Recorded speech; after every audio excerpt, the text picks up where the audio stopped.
How far na cryptopedia analyst? Give us updates for this crypto industry now.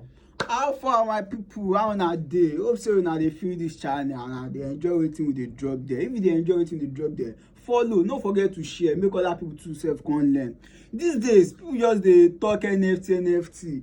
Like as things wey I dey see now, I just see anybody just dey upload their picture for OpenSea anyhow. They no even understand this NFT of a thing. You just hear say one person make so money now, so dem too dey just run go upload their own picture. NFT no be like that o. So you need to learn and understand wetin this NFT dey about and the reason why people dey create NFT. I don talk before the reason why people dey create NFT, but e get some words wey be say you need to understand for this NFT space also. Shey you understand? So if you dey see am, e no go dey strange to you. Make I dey tell you all these words one by one. E get one wey we dey call mint. This mint, e means the art of transacting a smart contract to generate NFT. Shey you understand? Na this mint go let us know on top blockchain say your NFT dey verified. Shey you understand? Na you get this copy. Shey you understand? Na wetin that mint dey for be that. E get something again wey we dey call floor price. This floor price means the lowest price wey you fit see that NFT buy.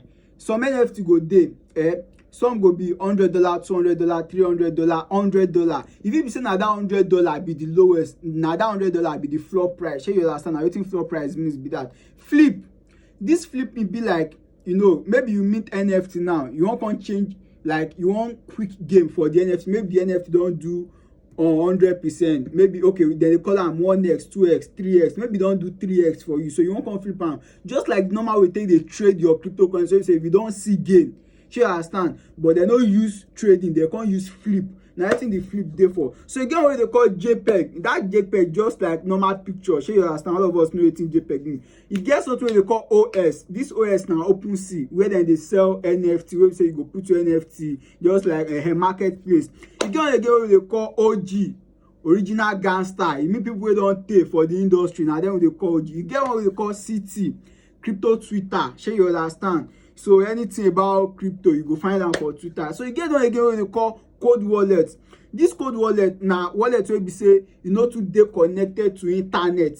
Shey you understand? Like our offline wallet, our hardware, na im be cold wallet. And you know say anything wey get code go also do wetin go get hot. So we get hot wallet. All this hot wallet na wallet wey say we dey connect with our internet, like metaverse, trust wallet, like that.